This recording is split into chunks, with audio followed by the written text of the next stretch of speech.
नमस्कार, मैं श्यामगिरी। आज के कार्यक्रम में आप सभी दर्शकों का स्वागत है। चंद्रबाबू नायडू क्यों चुप हैं मोदी के राजतंत्र पर? जो मोदी राजतंत्र चला रहे हैं या सरकार चला रहे हैं, हकीकत यह है कि मोदी इस देश में राजतंत्र लागू करना चाहते हैं, सरकार नहीं चलाना चाहते हैं और बाकी देश की जनता उनकी प्रजा होगी। वह राजा बनना चाहते हैं आधिकारिक तौर पर। और चंद्रबाबू नायडू चुप्पी साधे हुए। क्या चंद्रबाबू नायडू भी आंध्रा में राजतंत्र चलाना चाह रहे हैं? यह देश राजवाड़ा तो नहीं है, यह लोकतांत्रिक देश है ये, और चंद्रबाबू नायडू अहम हिस्सा हैं। और अगर चंद्रबाबू नायडू चुप हैं और इस देश का लोकतंत्र घोटा जा रहा है, संविधान को तोड़ा मरोड़ा जा रहा है, संवैधानिक संस्थाएं अपनी मनमर्जी कर रही हैं, और वैसे सरकार को अगर समर्थन दे रहे हैं चंद्रबाबू नायडू, तो आने वाले वक्त में जो हाल मोदी का होगा वही हाल उनका भी होगा। इस बात से तो इनकार नहीं कर सकते। अब देखना होगा कि चंद्रबाबू नायडू की आंखें कब खुलती हैं। लेकिन चंद्रबाबू नायडू नीतीश मिलकर के कौन सा खिचड़ी पका रहे हैं इस वक्त?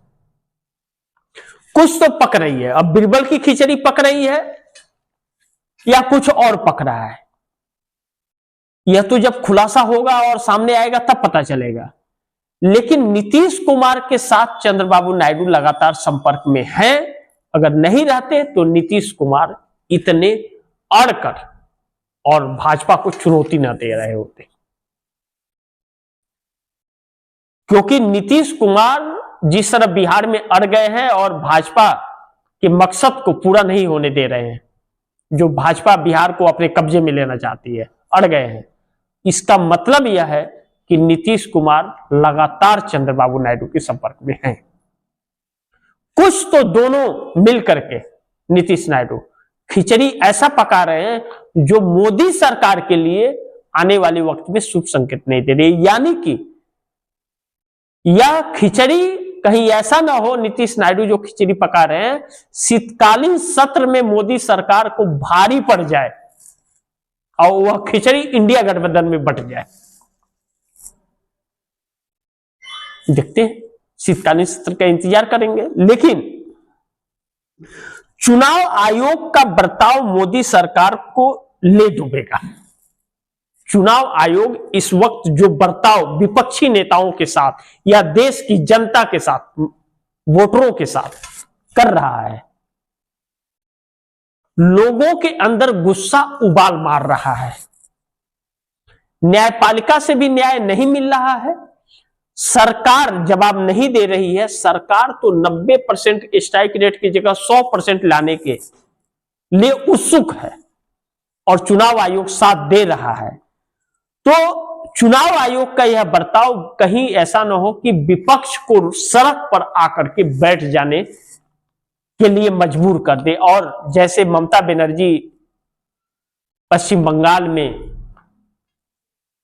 महाविकास आघाड़ी महाराष्ट्र में, तमिलनाडु में स्टालिन, केरल में विजयन, कर्नाटक में सिद्धारमैया डीके शिवकुमार की सरकार, तेलंगाना में रेवंत रेड्डी कांग्रेस की सरकार, और पूरे देश में राहुल गांधी, यूपी में अखिलेश, यह चुनाव आयोग के लिए बड़ी मुश्किल होगा और चुनाव आयोग का बर्ताव मोदी सरकार को ले डूब सकता है। लेकिन मोदी सरकार अब चंद दिनों की रह गई है। अगर ऐसे ही चलता रहा तो जिस तरह से चुनाव आयोग को लेकर के जनता के अंदर गुस्सा भड़क रहा है, जिस तरह से विपक्षी पार्टियों के अंदर अब आपा विपक्षी पार्टियां खोते जा रही हैं, जिस तरह से एक अंदर यह बैठ गया है कि इस चुनाव का कोई मतलब नहीं है चुनाव लड़के, क्योंकि चुनाव पहले ही फिक्स चुनाव आयोग कर दे रहा है कि भाजपा ही जीतेगी और 90% स्ट्राइक रेट के साथ जीतेगी। तो 10% के लिए आपस में टकरा करके भी कोई मतलब नहीं। उससे तो जब 90% भाजपा को देने का मन चुनाव आयोग ने बना लिया है, तो 10% के लिए लड़के फायदा क्या? लड़ा तो चुनाव वहां जाता है जहां फ्री एंड फेयर इलेक्शन हो, चुनाव आयोग उसको कराए। तो चुनाव आयोग पीठ तो थपथपाता है, शाबाशी खुद को अपने आप को देता है, लेकिन फ्री एंड फेयर इलेक्शन नहीं कराता। तो ऐसे में जब गुस्सा लोगों का भड़कता है और विपक्षी सड़क पर आते हैं, तो मोदी जैसे लोगों की सरकार चंद दिनों की मेहमान रह जाती है। लेकिन मोदी और अमित शाह का जिद सरकार गिराएगा। जो मोदी और अमित शाह का जिद है ना कि हर स्टेट हमें चाहिए, साम दंड भेदभाव हर कुछ भी करना पड़े, क्योंकि जनता तो वोट दे नहीं रही है, चुनाव आयोग से ही वोट लेना है और कुछ वोट पैसे दे करके खरीदना है इन्हें। तो यह जो जिद है, यह जिद देश पे भी असर डाल रहा है, सरकार पे भी असर डालेगा, नेताओं पर भी डालेगा।